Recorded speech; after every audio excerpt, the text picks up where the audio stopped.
block schedule gives would give students an advantage to be able to finish college earlier, spend less on college, be able to take classes that they want, and also go down a route that they want for their preferred career.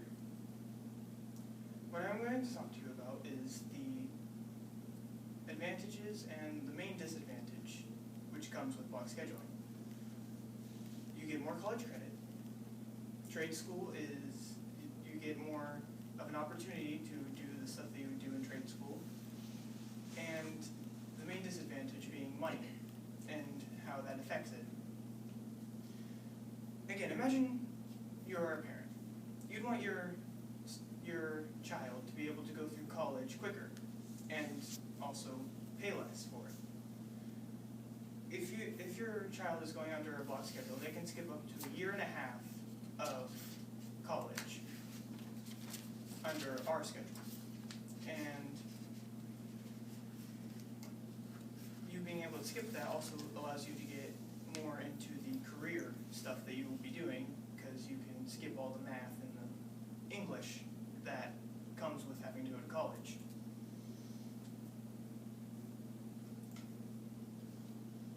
Now, trade schools, if someone would want to go to a trade school, they get to select the classes that they want to go down for their preferred route. If they want to be a mechanic, they can take engineering or manufacturing classes.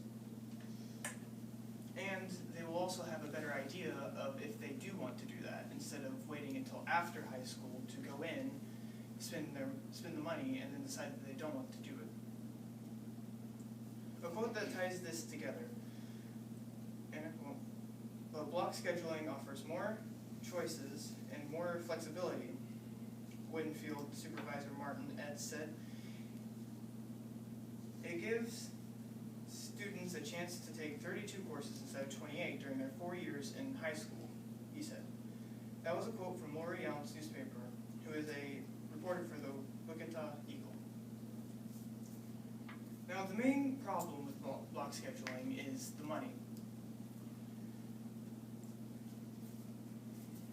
And I quote, "State governments as a whole spend more than $500 billion a year on K-12 schools in the United States, according to a recent report from the National Working Group on Funding Student Learning, making education the largest expenditure in most state budgets." That was a quote from the article "School Finance Issues to Consider," which was posted by greatschools.org.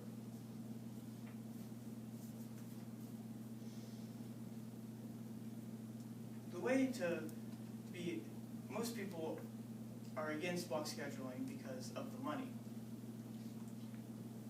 The solution there's two solutions to this. Most states pay for schools from local revenue, like how well the local businesses are doing.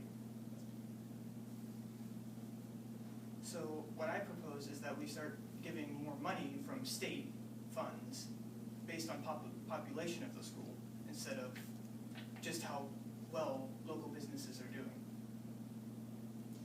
Also, another way to be able to afford block scheduling is to take away some of the classes while also keeping the flexibility for the students so they can have a flexible schedule.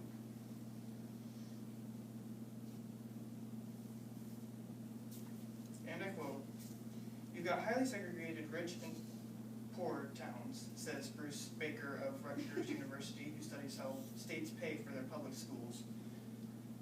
"They raise vastly different amounts of local revenue based on their public schools and really don't put much effort into counterbalancing that." End quote. That was on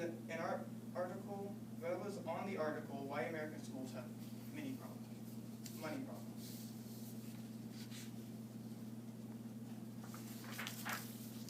What I think should happen is that they need to start using different ways to fund before they start taking away classes, so students flexibility to be able to pick what they want. In conclusion, most people think that, a lot of people think that block scheduling is good for the students. The main problem is the money. So we just need to fix the money problem so we can have a block schedule.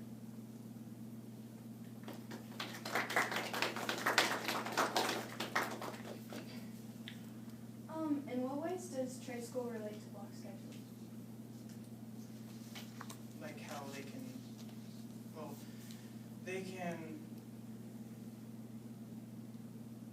take the classes, like here we send people to South Adams to do like firefighting and all that. They are able to learn stuff before they go to the trade school so they can start ahead.